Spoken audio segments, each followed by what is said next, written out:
जी हाँ दोस्तों, बात करेंगे देश दुनिया की सबसे बड़ी खबर में। पहली और सबसे बड़ी खबर में आपको बताएंगे एक वीडियो है जो कि काफी तेजी से किसान आंदोलन को लेकर वायरल हो रहा है।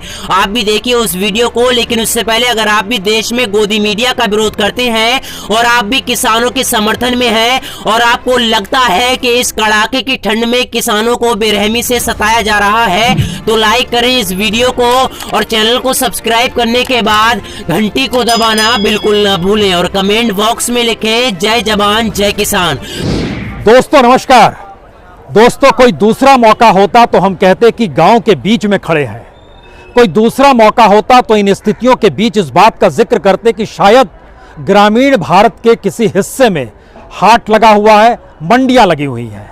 लेकिन ऐसी कोई परिस्थिति नहीं है। कोई दूसरा मौका होता तो यहां पर एक कतार में जो झोपड़ियां इस तरीके से तिरपाल से पटी पड़ी हैं, शायद इन्हें देखकर हम कहते कि यह ग्रामीण भारत का एक हिस्सा है। लेकिन ऐसी कोई स्थिति नहीं है। मौजूदा वक्त में दिल्ली की सीमा का यह एक अनूठा सच है। लेकिन सच क्या वाकई सिर्फ इतना भर है कि गांव के गांव और गांव के भीतर रहने वाले किसान और उनके परिवार के सदस्य एक एक करके दिल्ली की सीमा पर उठकर आ गए हैं? या फिर यह पहला मौका है जब भारत की राजनीतिक व्यवस्था में एक करवट लेने की परिस्थितियां पैदा हो रही है? अगर आप ध्यान दीजिए तो मौजूदा वक्त में भारत की राजनीति के वो तमाम चेहरे जिनका महत्व शायद भारत की राजनीति में बहुत होता था, उसमें आप जिक्र देश के प्रधानमंत्री का भी कर सकते हैं, देश के कृषि मंत्री का भी जिक्र कर सकते हैं, आप उसमें अलग अलग प्रांतों के अलग अलग नेताओं का भी जिक्र कर सकते हैं। लेकिन मौजूदा वक्त में क्या किसी की कोई अहमियत इस देश की राजनीतिक व्यवस्था के भीतर बची है? कोई नेता का नाम ले लीजिए, किसी प्रांत के किसी भी नेता का नाम ले लीजिए, यहां तक कि अगर लगता है आपको तो ओवैसी का नाम ले लीजिए, या फिर दूसरी तरफ अखिलेश यादव का नाम ले लीजिए, मायावती का नाम ले लीजिए, या फिर मध्य प्रदेश, राजस्थान, किसी भी नेता का नाम लेंगे तो क्यों ऐसी स्थिति आ गई जहां पर सारे नेताओं की मौजूदगी इस देश के भीतर में सिर्फ और सिर्फ दिल्ली की सीमा पर जमे किसानों को देख रही है? शायद भारत की राजनीतिक व्यवस्था में यह एक ऐसा मोड़ है जिसमें आप दो तीन बातों पर अगर गौर करेंगे तो यह पहली बार हो रहा है। शुरुआत हुई थी तो मीडिया की जरूरत किसान आंदोलन को थी, बीतते वक्त के साथ मीडिया की जरूरत किसान आंदोलन हो गए। याद कीजिएगा तो उस दौर में किसान आंदोलन इस देश के नेताओं को खोज रहे थे। आज की परिस्थिति में देश के नेता किसानों को खोज रहे हैं। इससे पहले पार्लियामेंट में बहस हुई किसानों को लेकर, खेती कानूनों को लेकर, लेकिन हर बहस के केंद्र में सिर्फ किसान रहा। लेकिन अब पार्लियामेंट को भी समझ में आने लगा है कि दरअसल उसकी जरूरत इस देश के भीतर में तभी होगी जब वह कहीं ना कहीं किसानों से जुड़ेगा। शायद ये एक राजनीतिक व्यवस्था का एक ऐसा परिचायक हो चला है भारत के भीतर में, जिसमें हो सकता है आने वाले वक्त में भारत की राजनीति ग्रामीण भारत से शुरुआत हो।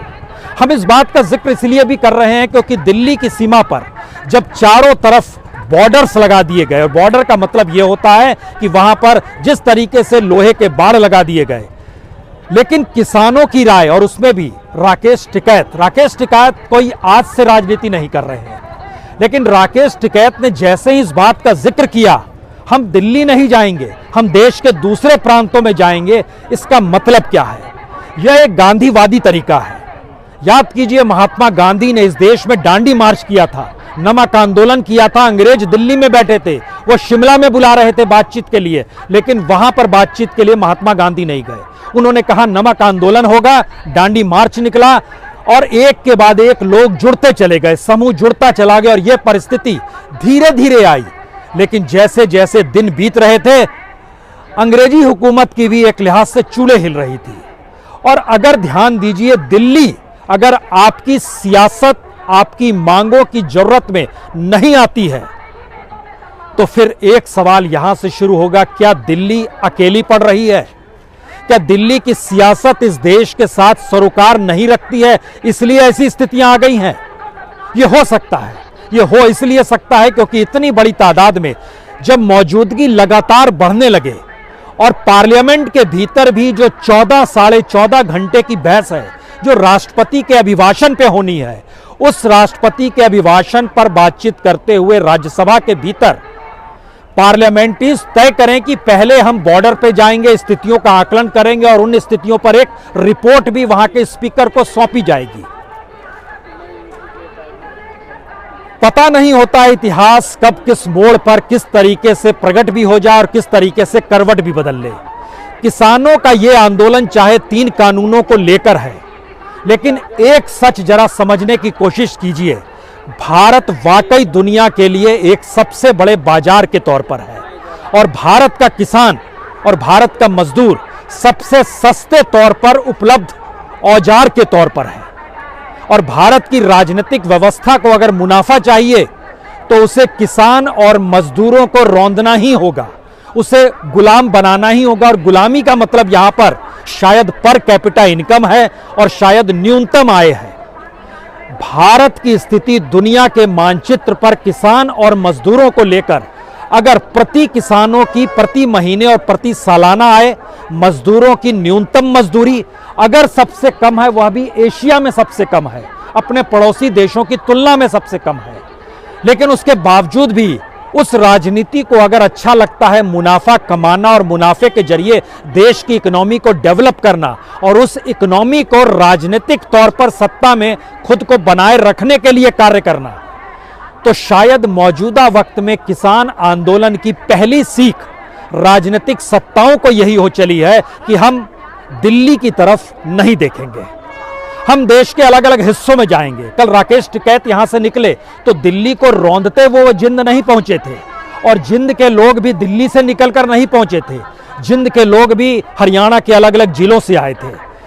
खुद राकेश टिकैत भी यहां से निकले तो सीधे उन्होंने हरियाणा बॉर्डर पकड़ा जो नोएडा से होते हुए निकलता है, उस रूट को पकड़ा, यानी दिल्ली बीच में नहीं आई। दिल्ली की ताकत अपने आप में कितनी है, इस देश की राजनीतिक चुनाव में लोकतांत्रिक परिस्थितियों में अगर संसदीय लोकतंत्र को भी जीना है तो अगर दिल्ली को समेटिएगा तो दिल्ली की तादाद तकरीबन 1.25 करोड़। दिल्ली के भीतर बैठे हुए पार्लियामेंट्रीज की जो टोटल नेटवर्थ है वह शायद उत्तर प्रदेश के कुल नेटवर्थ से ज्यादा की है। सांसदों के सरोकार जनता से कैसे होंगे अगर उनका बैंक बैलेंस नेटवर्थ करोड़पतियों की दिशा में जा रहा है। इस देश की इकोनॉमी का सच यह है कि पहली बार गांव से ट्रैक्टर में लद लद कर आलू, चावल, प्याज, मटर सारी चीजें इन इलाकों में आ रही है और लगातार यहां पर लंगर भी बना हुआ है, लोग भी आ रहे हैं, जा भी रहे हैं। सवाल यह है कि अगर बैरिकेड से डराया जा सकता है तो हो सकता है कल आने वाले वक्त में इनको कुचल भी दिया जाए, लेकिन यहां से एक दूसरा सवाल शुरू होता है कि किसानों के बीच हर परिवार से अगर एक शख्स आ रहा है और 5 लाख के तकरीबन किसानों की आवाजाही इस दौर में हो चली है तो 50 लाख के भीतर जो करंट होगा, जो गुस्सा होगा, जो इस व्यवस्था को लेकर सवाल होंगे, उनका क्या होगा। भारतीय राजनीति में ऐसा नहीं है यह पहला आंदोलन है, लेकिन यह पहला आंदोलन इस मायने में महत्वपूर्ण है क्योंकि इससे पहले के तमाम आंदोलनों को अगर आप ध्यान दीजिएगा तो वह जातियों में बांटा गया, आंदोलनों को धर्मों में भी बांटा गया, लेकिन यह पहली बार हिंदू बनाम हिंदू की परिस्थितियां हैं। इस आंदोलन के भीतर आपको जाट भी नजर आएगा, आपको यादव भी नजर आएगा, आपको ऊंची जाति के लोग भी नजर आएंगे, आपको ओबीसी भी नजर आएगा।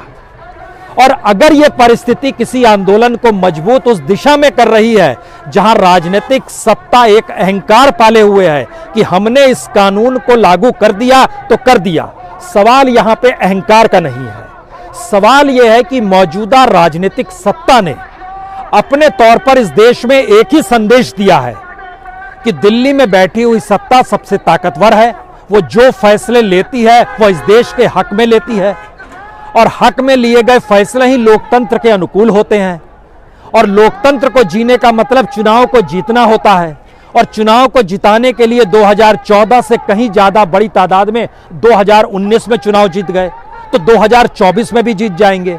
यह एक सामान्य सी परिभाषा है, लेकिन इलेक्शन के साथ साथ अगर आंदोलन से उठे हुए मुद्दे भी अगर किसी चुनाव के तौर पर वो ग्राउंड जीरो के तौर पर इशू के तौर पर खड़े हो जाए तब क्या होगा। अगर 2024 का चुनाव, अगर 2022 का उत्तर प्रदेश का चुनाव, अगर 2021 का असम, बंगाल समेत 5 राज्यों का चुनाव, सबके केंद्र में अगर किसान आ जाएगा तो हर प्रांत की स्थिति मौजूदा वक्त में यह है कि किसानी के बगैर किसी भी राज्य की इकोनॉमी नहीं चल सकती है। यह एक अनूठा सच है। और आपको जानकर हैरत होगी कि पश्चिम बंगाल की इकोनॉमी और इस देश के तमाम फसल उत्पादन में बंगाल जो है अव्वल नंबर पर आता है। सबसे ज्यादा उत्पादन फसल का कहीं होता है तो वो बंगाल का होता है। बंगाल के बाद उत्तर प्रदेश आता है, उत्तर प्रदेश के बाद पंजाब आता है।